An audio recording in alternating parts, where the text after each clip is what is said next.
Have you ever scrolled down Facebook and seen that your friend has a new job and felt bad about it?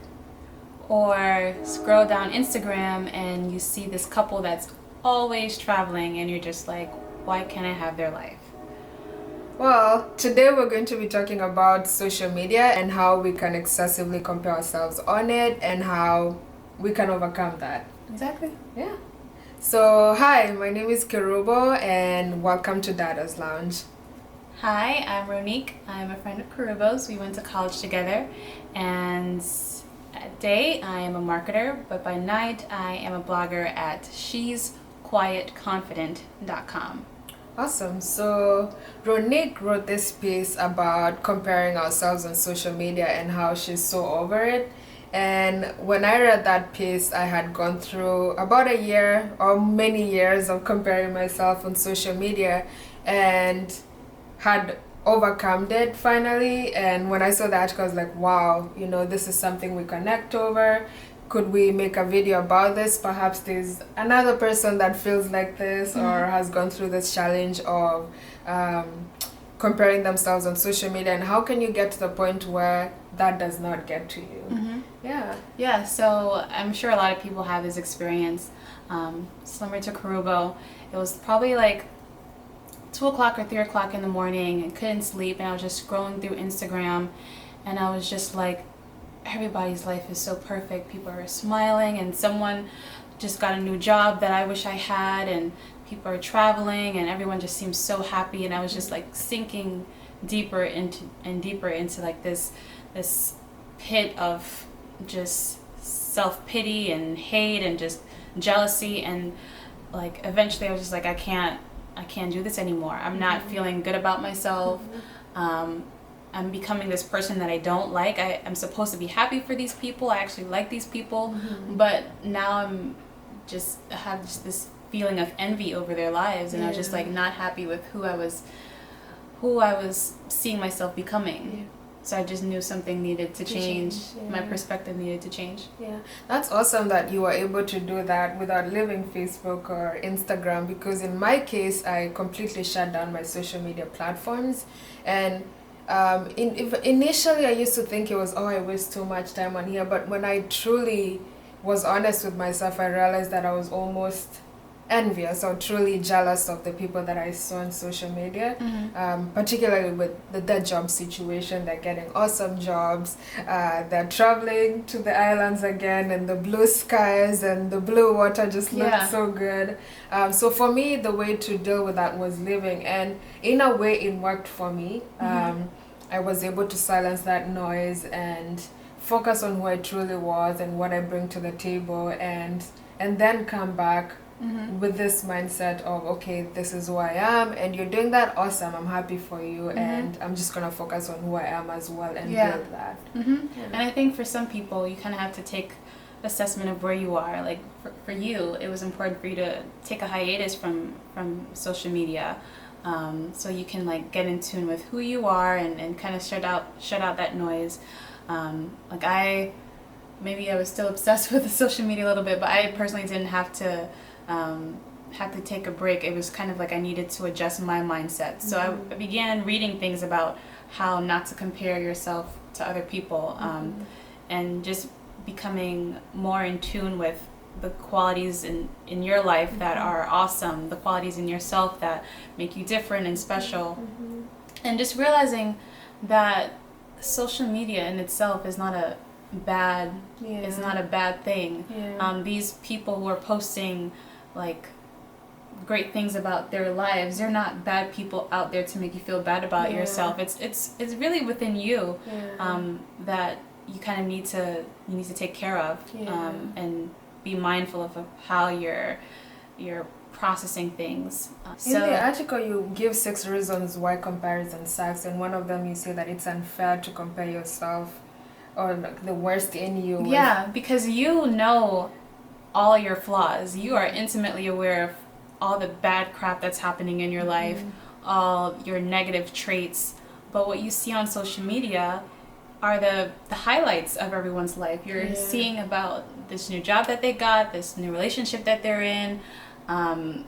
You hear them speak about some inspirational thing that's just like, oh my gosh, you're like such a happy person, and all you see in yourself is that girl that's up at 3 a.m. in the morning, can't sleep, scrolling, just feeling envious. So it's really unfair, like I said in the article, to compare the worst of yourself to the best of someone else. It's just, you're not going to win in that scenario. Yeah, and then you say it doesn't stop once you become more successful. If you don't deal with the mentality, it doesn't. And like, I'm personally not a celebrity or at the top of my game by any means, but if you read articles by like, or you hear celebrities speak and some of the struggles that they face and comparing themselves, like, I don't know, Rihanna comparing herself to Beyonce, or Beyonce comparing herself to Rihanna, like, it doesn't stop when you've peaked by any means. That attitude wants to persist, and you just have to make a conscious effort to be like, no, that's not how I want to live my life. And you say it puts the focus on the wrong person. So what did you mean by that? We only have control over our own lives, and while you're up comparing yourself to others, and their life seems so great, and my life sucks, and they're doing X, Y, Z, and look how much progress they've made, you're still in the same spot. And that's what I had to realize, like, in that time period of me just loathing myself by comparing myself to others on social media. I was wasting a lot of time that I could have been spent, like, really honing in on, okay, what do I need to do to, like, be successful? What can I do in this moment to advance myself a little bit further? But in that moment, you're not thinking about any of that stuff. It's everything about their life, and it's just like, it doesn't add any bit of positivity to your own life. It's just negativity, unless you can find inspiration from it, which is like the main thing that I still use social media for, because a lot of the people that I follow are folks who are pretty authentic and open about their lives and their struggles, and they're in places that I would like to be in the future, but they're not shy about like disclosing some of the pitfalls that they've gone along in the way. But it's still, like, I still get inspiration from those folks. It isn't just, look at my life, it's so perfect. I think it's important for people to be real. I think that's what folks are looking for.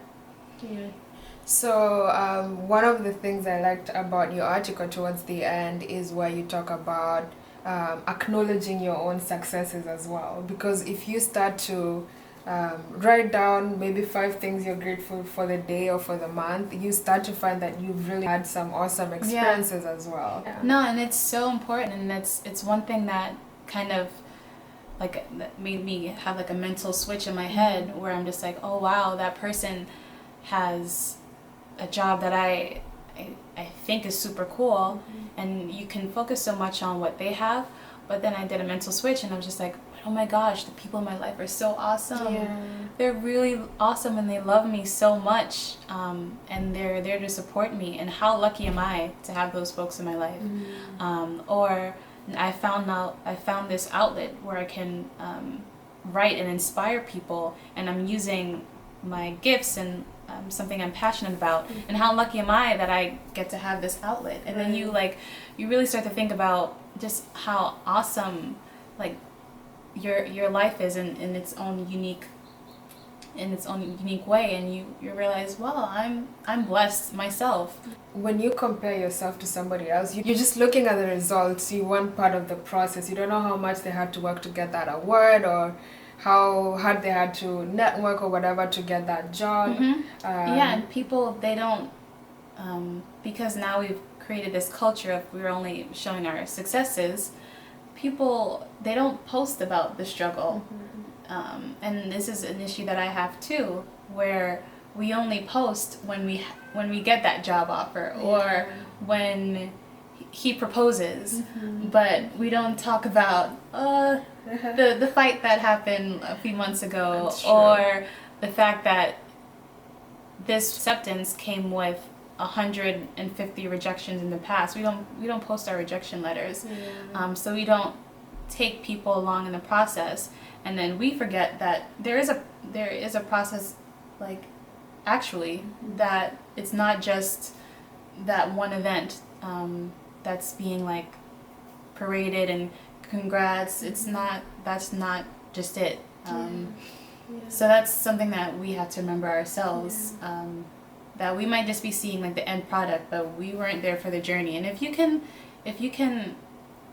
like really empathize with the journey that person had to take, you that jealous feeling kind of dissipates, because you're just like, wow, they worked really hard to get where they are right now, and that's something to be inspired by. And you see the person as a whole person, not just like this picture perfect, nothing bad ever happens to them. You start seeing them as a human like you are, who's also in a process and who's also on a journey.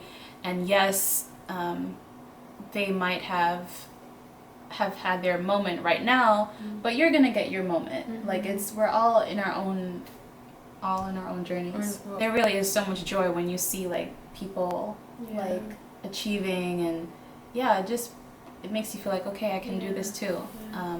So like those pictures and comment and congratulate them, because it makes you feel good and it makes them feel good. Because if you're jealous and you don't like, then I don't know, nobody gains. No, it's just don't take anyone else in your pit of negativity. But I would say take a step back. Maybe you need to take a break from social media if you're feeling you're just being a negative person, and like really just take stock of like all the things that comparing yourself is doing to you, making you feel bad about yourself, making you resentful of other people, wasting time, and just robbing you of joy. And realize like kind of what you and I had, just like enough's enough. Like, and yes, there'll be times when you will compare yourself. This is like a never-ending journey. Like, this is like a human affliction to for our egos to feel hurt by other people's successes, and for us to compare ourselves. I would say be patient with yourself, be kind with yourself, and even the journey of not comparing yourself is a process in itself, and it's like a lesson you keep having to like teach yourself over and over and over and over again. But I think it's really worth it for your own sanity. Awesome. Well, thank you so much, Ronique, for taking time out of your Saturday to hang out. It was nice to see you, and for you to share about your journey. And to learn more about what Ronique does, just go to her website. She's quietconfident.com. It's a pleasure being here, and thanks for inviting me. Awesome. Guys, subscribe, like, comment, and I'm sure Ronique will be happy to answer any questions that you have. Yep. Awesome. Take care. Bye-bye. Love you.